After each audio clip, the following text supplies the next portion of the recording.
A very good morning, students. Today again we are going to learn our Financial Management 1. Now, in the last session, we have seen the scope or elements of financial management. In that, we learned the three basic decisions that every financial managers they are supposed to take. Under that, the first one, that is investment decision, in which the financial manager is going to have the selection of that investment option through which company gets the benefit of maximum return with limited cost. The second decision is about financing decision. Now, in financing decision, organization is going to select that sources of finance through which organization is able to raise the fund with limited cost and with the maximum return. And the last one, that is about dividend decision. Dividend decision is about the decision that how much percentage that an organization is going to allowed for dividend distribution out of their net profit. I hope that part was clear in your mind. ત્રણેય બહુ basic decision છે, financial decision, investment decision and dividend decision. Next પાર્ટમાં આપણે learn કરેલા હતા objectives. Organisation basically profit મેક્સિમાઇઝેશનના objective સાથે deal કરે જ છે. ઓર્ગેનાઇઝેશનને સ્મૂથલી રન કરવા માટે પ્રોફિટ અર્ન કરવો અને પ્રોફિટને મેક્સિમાઇઝ કરવો that is highly required. The second objective that is wealth maximisation. કોઈ પણ ઓર્ગેનાઇઝેશનને લોંગ ટર્મ સર્વાઈવલ માટે માર્કેટમાં પોતાની ગુડવિલ ક્રિએટ કરવી પડે અથવા પોતાની ગુડવિલને સસ્ટેન કરવી પડે. તો એના બેઝિસ ઉપર organisation each and every year પોતાના નેટ પ્રોફિટમાંથી ડિવિડન્ડને ડિસ્ટ્રીબ્યુટ કરે છે. એ ડિવિડન્ડના બેઝિસ ઉપર equity share holders they are highly satisfied with the company. અને જ્યારે રેગ્યુલર ડિવિડન્ડ તમે પે કરશો એટલે ઓટોમેટિકલી માર્કેટમાંથી તમારા શેર્સના પ્રાઇઝીસને હાઇક મળશે. અહીંયા કંપનીએ ખાલી એક જ એફોર્ડ કરવાનો છે, that is by paying maximum dividend to their share holders. એક ખાલી તમે ડિવિડન્ડ પે કરો અને એના રિઝલ્ટમાં ઓર્ગેનાઇઝેશનની ગુડવિલ ઓટોમેટિકલી જનરેટ થશે અને ઓટોમેટિકલી સસ્ટેન થશે. એટલે કોઈ પણ ઓર્ગેનાઇઝેશનને રૂટીન કોર્સમાં રન કરવા માટે અને લોંગ ટાઈમ સર્વાઈવલ માટે બંને ઓબ્જેક્ટિવ્સને સેટિસ્ફાઈડ કરવા ઇમ્પોર્ટન્ટ છે. એ બંને objective that is profit and wealth maximisation. હવે આજે આપણે આજના સેશનમાં બીજા નોર્મલ ઓબ્જેક્ટિવ્સમાં ડીલ કરશું. The first one that is to ensure regular and adequate supply of fund to the concern. અહીંયા આપણે આપણા કેશ ફ્લોની વાત કરશું. ઓર્ગેનાઇઝેશન પોતાનો જે કેશ ફ્લો મેન્ટેન કરે છે એ કેશ ફ્લોમાં રેગ્યુલર મેનરમાં ઇનફ્લો થવો કમ્પલસરી છે. જો ઓર્ગેનાઇઝેશનનો કેશ ફ્લો પ્રોપર હશે, જો ઓર્ગેનાઇઝેશનને રેગ્યુલર મેનરમાં પેમેન્ટ મળતું હશે અથવા એના પોતાના ફંડનું ઇન્ટરેસ્ટ એ ઇઝીલી જનરેટ કરી શકતા હશે, તો ડેફિનેટલી ઓર્ગેનાઇઝેશનને કોઈ દિવસ વર્કિંગ કેપિટલની સ્કેરસિટી અરાઇઝ થશે નહીં.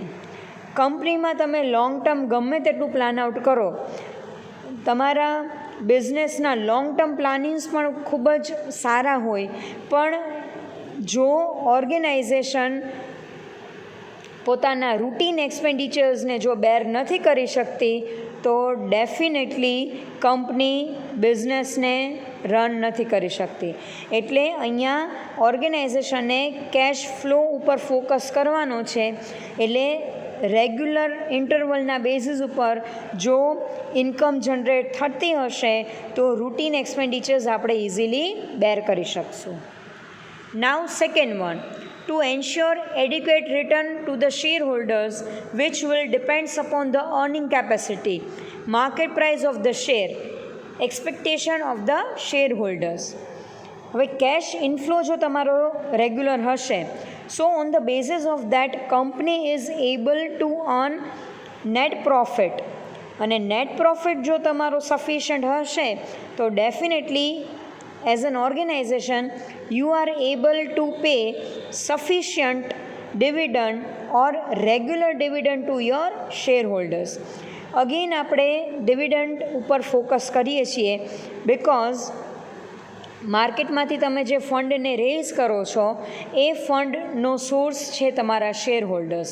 જો શેર હોલ્ડર્સની એક્સપેક્ટેશન્સને તમે સેટિસ્ફાઈ નહીં કરી શકો, ઇટ મીન્સ જો ટાઈમલી એન્ડ રેગ્યુલર મેનરમાં ડિવિડન્ડ પે નહીં થાય તો ડેફિનેટલી તમારા શેર હોલ્ડર્સ તમારી ઓર્ગેનાઇઝેશનના ઇન્વેસ્ટમેન્ટથી ડિસસેટિસ્ફાઈડ થશે, અને એ ડિસસેટિસ્ફાઈડ જો થશે તો તમારા શેર્સના પ્રાઇઝીસ ઓટોમેટિકલી માર્કેટમાં ડાઉન થઈ જશે. તો બેટર છે કે આપણે આપણા રેગ્યુલર પેમેન્ટ ઉપર ફોકસ કરીએ અને રેગ્યુલર પેમેન્ટ, રેગ્યુલર ઇન્કમના બેઝિસ ઉપર આપણે રેગ્યુલર ડિવિડન્ડ પે કરીએ. Third one, to ensure optimum funds utilization. Once the funds are procured, they should be utilized in maximum possible way at least cost. ફંડને જ્યારે તમે rays કરો છો, તમે suppose debenture through તમારા ફંડને rays કરો છો, તો રેઝડ ફંડનો યુટિલાઇઝેશન પ્રોપર મેનરમાં થવો જોઈએ. જો ફંડ પ્રોપર મેનરમાં યુટિલાઇઝડ નહીં થાય તો ડેફિનેટલી ઓર્ગેનાઇઝેશનમાં ફિનાન્સની સ્કેરસિટી ક્રિએટ થશે, અને એ સ્કેરસિટીના બેઝિસ ઉપર કોઈ પણ ઓર્ગેનાઇઝેશન સ્મૂધલી રન નહીં કરી શકે. અને જો ઓર્ગેનાઇઝેશનમાં હર્ડલ્સ ક્રિએટ થશે તો ડેફિનેટલી ઓર્ગેનાઇઝેશનનો પ્રોફિટ ડાઉન થશે, અને એના resources, each and every resources misuse થશે, plus organisation is going to bear heavy loss. એટલે જે પણ ફંડ રેઝ થયેલું છે, જે પણ રિસોર્સિસ તમે રેઝ કરેલા છે, એ રિસોર્સિસનો પ્રોપર મેનરમાં યુટિલાઇઝેશન એટલે એનો પ્રોપર મેનરમાં યુઝ થવો કમ્પલસરી છે. યુસેજીસ ઉપર જ ઓર્ગેનાઇઝેશન સસ્ટેન કરે છે. સપોઝ હું તમને બધાને 5 to 10 કરોડ રૂપીઝ આપી દઉં છું તમારા ઓર્ગેનાઇઝેશનને રન કરવા માટે, પણ તમે 5 to 10 કરોડ્સનો પ્રોપર મેનરમાં યુઝ નથી કરતા, તમે તમારા બેઝિક સ્પેન્ડિંગમાં, નોર્મલ સ્પેન્ડિંગમાં એ ફંડને યુઝ કરો છો, તો ડેફિનેટલી ઓર્ગેનાઇઝેશન સ્મૂધલી રન થશે નહીં, and ultimately you are going to suffer a heavy loss. Fourth one, to ensure safety on investment, that is, fund should be invested in safe venture so that adequate return can be achieved. હવે each and every organisation ક્રેડિટના basis ઉપર run થાય છે. એક example આપણે continue કરીએ. Suppose કોઈ એક ઓર્ગેનાઇઝેશન છે, એ માર્કેટમાંથી ક્રેડિટ ફંડને રેઝ કરે છે. સપોઝ એ ડિબેન્ચરને રેઝ કરે છે. હવે ડિબેન્ચરને રેઝ કરશે તો એની ઉપર એની લાયબિલિટી હશે, that is to pay a compulsory regular interest to debenture holders. એટલે ડિબેન્ચર હોલ્ડર્સને પે કરવાની રિસ્પોન્સિબિલિટી હવે કંપની ઉપર આવી જશે.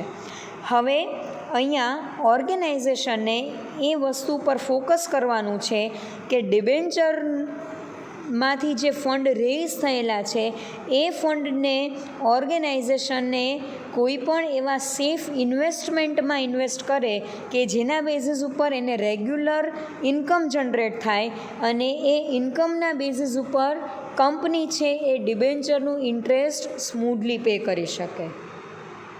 આપણે એક એક્ઝામ્પલ સાથે કન્ટિન્યુ કરીએ.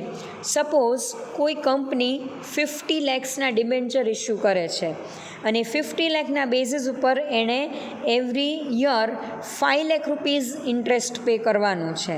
એટલે 50 lakhs તો એ 7 years પછી રિડીમ કરશે, પછી પે કરશે, પણ અત્યારે એને એવરી યર 5 lakh રૂપીઝનું ઇન્ટરેસ્ટ પે કરવાનું છે. હવે કંપની માર્કેટમાં એવા ફંડનું સર્ચ કરશે, એવા ઇન્વેસ્ટમેન્ટ્સના ઓપ્શન્સનું એનાલિસિસ કરશે કે જેમાંથી એને મેક્સિમમ રિટર્ન જનરેટ થાય.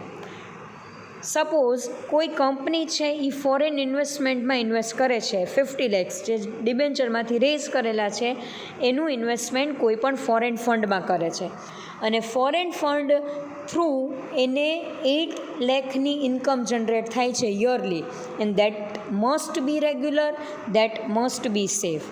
જો કંપનીને 8 lakhની ઇન્કમ જનરેટ થતી હોય તો એ 8 lakhમાંથી 5 lakh રૂપીઝનું ડિબેન્ચર ઇન્ટરેસ્ટ પે કરશે અને રિમેનિંગ 3 lakhનો યુઝ એ ઓર્ગેનાઇઝેશનમાં કરશે. Each and every organisation credit based ઉપર જ ચાલે છે. એટલે હવે અહીંયા ઓર્ગેનાઇઝેશને ફોકસ કરવાનું છે કે પોતાનું ઇન્વેસ્ટમેન્ટ સેફ હોવું જોઈએ. જો ઇન્વેસ્ટમેન્ટ સેફ નહીં હોય તો ડેફિનેટલી ઇન્વેસ્ટમેન્ટમાંથી ઓર્ગેનાઇઝેશનને રિટર્ન જનરેટ નહીં થાય, એ લોસ બેર કરવો પડશે. પ્લસ ક્રેડિટ થ્રુ જે પણ ફંડ રેઝ કરેલું હશે એ જો તમે ક્રેડિટ પે નહીં કરી શકો તો અલ્ટિમેટલી તમારે માર્કેટમાંથી એડિશનલ બોરોડ ફંડ રેઝ કરવું પડશે. So here organization is going to select the options for investment through which they are going to have a safe venture. The fifth one, to plan a sound capital structure. There should be a sound and fair composition of capital so that a balance is maintained between debt and equity capital. Capital structure એટલે કોઈ પણ કંપનીનું formation કે કોઈ પણ કંપનીનું capital picture કે જેના થ્રુ એ પોતાના ફંડને માર્કેટમાંથી રેઝ કરે છે. આપણે જ્યારે એક્સટર્નલ સોર્સિસની વાત કરીએ તો ઓર્ગેનાઇઝેશન પાસે 2 ઓપ્શન હોય છે, that is date and equity. ભાઈ ઈધર તમે બોરોડ ફંડ રેઝ કરો ઓર તમે ઓન ફંડ રેઝ કરો. હવે જ્યારે તમે કેપિટલ સ્ટ્રક્ચર ક્રિએટ કરો છો કંપનીનું ત્યારે આપણે એક વસ્તુ પર ફોકસ કરવાની છે કે ડેટ અને કેપિટલ વચ્ચેનો, ડેટ અને ઇક્વિટી વચ્ચેનો જે પ્રપોર્શન છે that must B maintain in a proper manner. જો એ રેશિયો તમે મેન્ટેન નહીં કરી શકો, કંપનીમાં ડેટ ફંડ વધી જશે, ઇક્વિટીઝ મિનિમમ હશે તો ઓર્ગેનાઇઝેશનની લાયબિલિટી હાઈ થઈ જશે અને જ્યારે ઓર્ગેનાઇઝેશનની લાયબિલિટીઝ હાઈ થઈ જાય છે at that time the risk factor is maximum to maximum. એટલે કંપની એક રિસ્ક ઝોન ઉપર વર્ક કરશે. બટ કંપનીમાં જો equities fund proper manner manage કરેલા હશે, ડેટ ફંડનો મિનિમમ યુઝ કરેલો હશે તો ડેફિનેટલી કંપની કોઈ દિવસ લોસ કે કોઈ દિવસ રિસ્ક છે એ ફેસ કરી શકશે નહીં. So it's all about the other objectives of financial management. I hope these objectives are clear in your mind. Now the next point, that is importance of financial management. આપણે શું કામ financial મેનેજમેન્ટને આટલું બધું importance આપીએ છીએ, finance ડિપાર્ટમેન્ટને શું કામ આટલું બધું ઇમ્પોર્ટન્સ આપણે આપેલું છે? બિકોઝ જો ફિનાન્સ પ્રોપરલી મેનેજડ હશે, જો ફિનાન્સના ફંડ પ્રોપરલી યુટિલાઇઝ થયેલા હશે તો ઓર્ગેનાઇઝેશનને કોઈ પણ સિચ્યુએશનમાં લોસ ફેસ કરવો પડશે નહીં. Organisation each and every time smoothly run થશે. Plus the fund is going to be used in a proper manner. So now here we are going to have the importance one by one. The first one, financial planning. Financial management helps to determine the financial requirement of the business concern and lead to take financial planning of the concern. Financial planning is an important part of the business concern which help to promotion of an enterprise. Financial planning અહીંયા financial department each and every ડિપાર્ટમેન્ટનું કરશે. એટલે overall financial રિક્વાયરમેન્ટનું planning છે એ financial ડિપાર્ટમેન્ટમાં કરવામાં આવે છે. Marketing department, HR department, then after production department and R&D department. હવે અહીંયા ફિનાન્શિયલ ડિપાર્ટમેન્ટની એક ડ્યુટી રહેશે કે ઈચ એન્ડ એવરી ડિપાર્ટમેન્ટની રિક્વાયરમેન્ટને જજ કરે અને એના બેઝિસ ઉપર ઓવરઓલ કંપનીની ફિનાન્શિયલ રિક્વાયરમેન્ટને પ્લાન આઉટ કરે. કંપનીની financial requirement that is the financial planning. એટલે હવે અહીંયા સપોઝ માર્કેટિંગ ડિપાર્ટમેન્ટમાં શોર્ટ ટર્મ ફંડની રિક્વાયરમેન્ટ છે, એચઆરમાં લોંગ ટર્મ ફંડની રિક્વાયરમેન્ટ છે, તો financial department overall financial plan out કરશે. એ એવા સોર્સિસને ફાઇન્ડ કરશે કે જેના બેઝિસ ઉપર short term plus long term બંને ફિનાન્શિયલ રિક્વાયરમેન્ટ છે એ સેટિસ્ફાઈડ થઈ જાય. એટલે ઓવરઓલ ઓર્ગેનાઇઝેશનની ફિનાન્શિયલ નીડને આપણે સેટિસ્ફાઈડ કરવાની છે. Second one, acquisition of funds. Financial management involves the acquisition of required finance to the business concern. Acquiring needed funds play a major part of financial management, which involves possible sources of finance at minimum cost. Acquiring the fund means raising of the fund. હવે financial department જ જો કોઈ કંપનીમાં ન હોય તો ફંડને raise કેવી રીતે કરવો, that will B the very next question. એટલે ઓર્ગેનાઇઝેશનમાં ફંડ જો પ્રોપર મેનરમાં રેઇઝડ થશે તો જ તમારી રિક્વાયરમેન્ટ ફૂલફિલ થશે. તો ફિનાન્શિયલ ડિપાર્ટમેન્ટનું મેઇન વર્ક એ છે કે ઓવરઓલ ફર્સ્ટ એન્ડ ફોરમોસ્ટલી ફિનાન્શિયલ રિક્વાયરમેન્ટને જજ કરે, દેન આફ્ટર એ રિક્વાયરમેન્ટના બેઝિસ ઉપર કેટલા ઓપ્શન્સ આપણી પાસે અવેલેબલ છે એ ઓપ્શન્સનું પ્રોપર મેનરમાં એનાલિસિસ કરે અને કયા ઓપ્શનમાં આપણને મિનિમમ કોસ્ટ આપણે બેર કરવાની છે એ ઓપ્શનને સિલેક્ટ કરે અને કંપનીને ફંડ પ્રોપર મેનરમાં પ્રોવાઈડ કરે.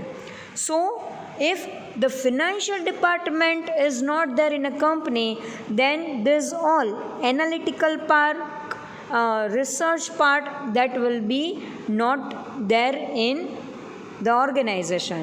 And if the analysis part is not there, then the company is not able to raise or acquired finance at minimum cost, or they are supposed to bear the scarcity of the resources. The third one, proper use of funds. A proper use of funds means utilization of a fund in that resources through which we are able to get the maximum return. Proper use and allocation of funds leads to improve the operational efficiency of the business concern.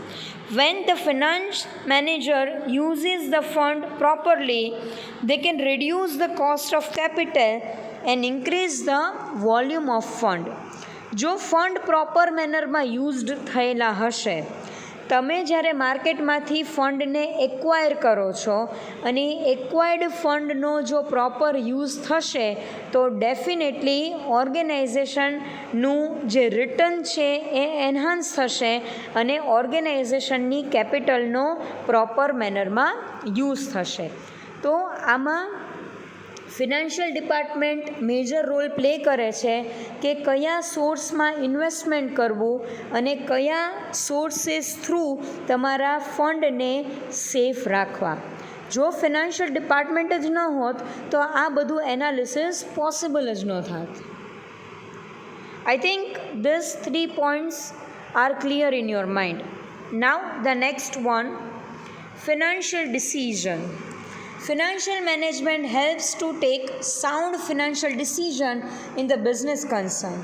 Financial decision will affect the entire business operation of the concern because there is a direct relationship with various department functions such as marketing, production and personnel.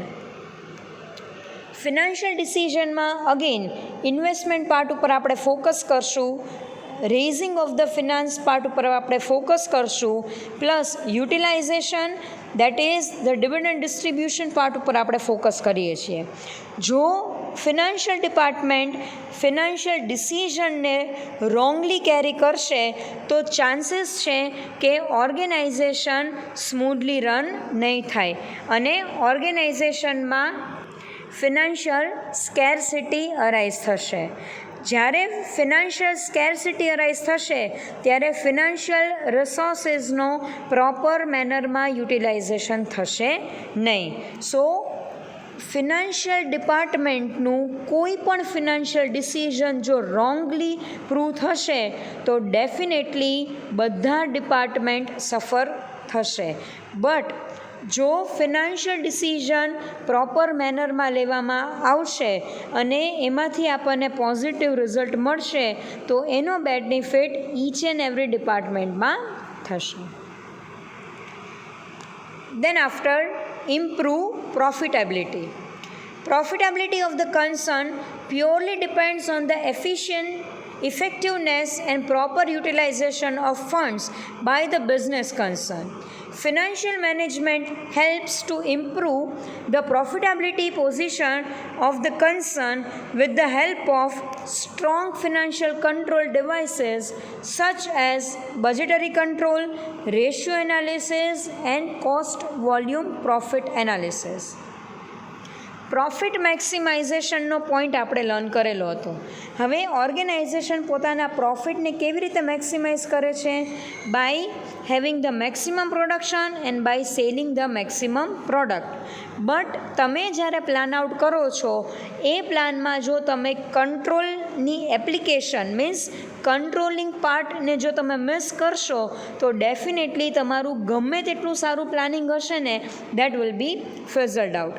So here organization focused on the profitability part.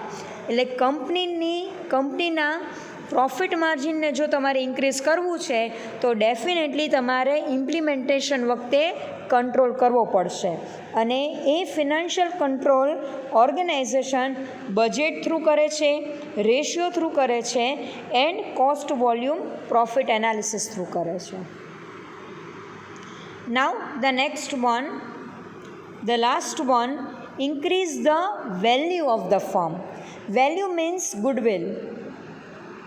Financial management is very important in the field of increasing the wealth of the investor and the business concern. Ultimate aim of any business concern will achieve the maximum profit and higher profitability leads to maximize the wealth of investor as well as the nation.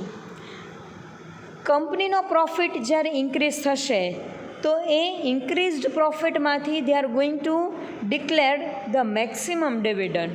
જ્યારે maximum dividend company declare કરે છે at that time the share holders are highly satisfied. Share holders જ્યારે satisfied થાય છે ત્યારે automatically તમારી ઓર્ગેનાઇઝેશનની goodwill increase થાય છે અને તમારી કંપની જે ઇન્ડસ્ટ્રીની અંડર વર્ક કરતી હશે એ ઇન્ડસ્ટ્રી ગ્રોથ હશે અને ઇન્ડસ્ટ્રીમાં જ્યારે ગ્રોથ આવશે ત્યારે ડેફિનેટલી નેશનની ઇકોનોમી બૂસ્ટઅપ થશે. એક નોર્મલ એક્ઝામ્પલ આપું. સપોઝ ઓટોમોબાઈલ ઇન્ડસ્ટ્રીમાં મારુતિ છે, દેન આફ્ટર ટાટા મોટર્સ છે, દેન આફ્ટર ફોક્સવેગન છે અને મર્સિડીઝ છે. હવે આ 4 લીડિંગ બ્રાન્ડની કાર્સ માર્કેટમાં સક્સેસફુલ થાય છે એટલે એની પ્રોફિટ માર્જિન ઇન્ક્રીઝ થશે. પ્રોફિટ માર્જિન ઇન્ક્રીઝ થશે એટલે આ 4 કંપનીઝના શેર્સમાં કંપની મેક્સિમમ ડિવિડન્ડ ડિક્લેર કરશે એટલે શેર્સના પ્રાઇઝીસ બૂસ્ટઅપ થશે. શેર્સના પ્રાઇઝીસ બૂસ્ટઅપ થશે એટલે કંપનીની ગુડવિલ હાઈ થશે. જ્યારે કંપનીની ગુડવિલ હાઈ થાય છે ત્યારે ઓટોમેટિકલી એનો માર્કેટ શેર પણ ઇન્ક્રીઝ થાય છે એટલે અગેન એનો પ્રોફિટ માર્જિન હાઈ થશે. પ્લસ ઓટોમોબાઈલ ઇન્ડસ્ટ્રી બૂસ્ટ થશે અને જો ઇકોનોમીની કોઈ એક ઇન્ડસ્ટ્રી બૂસ્ટઅપ થશે તો એનો બેનિફિટ ધ હોલ નેશનને મળશે. એટલે કોઈ પણ કંપનીનું એક નાનું decision that is the declaration of dividend leads two increase the wealth of the nation. એટલે ફિનાન્શિયલ ડિપાર્ટમેન્ટને આટલું બધું ઇમ્પોર્ટન્સ આપવામાં આવેલું છે. ફિનાન્શિયલ મેનેજમેન્ટનું ઇમ્પોર્ટન્સ પાસ્ટમાં પણ હતું, હિસ્ટ્રીમાં પણ હતું, અત્યારે કરંટ સિચ્યુએશનમાં પણ છે અને ફ્યુચરમાં પણ રહેવાનું છે. ફિનાન્સને તમે ક્યારે પણ અવોઇડ કરી શકતા નથી. સપોઝ તમારી માર્કેટિંગની ટેકનિક્સ થોડીક વીક હશે, સપોઝ તમારા એમ્પ્લોઈઝ થોડાક વીક છે, ટ્રેન્ડ નથી, એક્સપિરિયન્સ નથી, તો એને તમે એન્હાન્સ કરી શકશો, એને તમે ચેન્જ કરી શકશો. પણ એક વખત તમારું ફિનાન્સ ફેલ થાય છે, તમારા financial decisions, financial plannings proper મેનરમાં જો વર્ક નથી થતા, તો definitely the whole organisation will suffer. એટલે કંપનીમાં ફિનાન્શિયલ ડિપાર્ટમેન્ટને મેક્સિમમ ઇમ્પોર્ટન્સ આપવામાં આવેલું છે as compare to marketing, as compare to HR. I think this importance is clear in your mind. Okay, so today we'll finish our session. Thank you so much.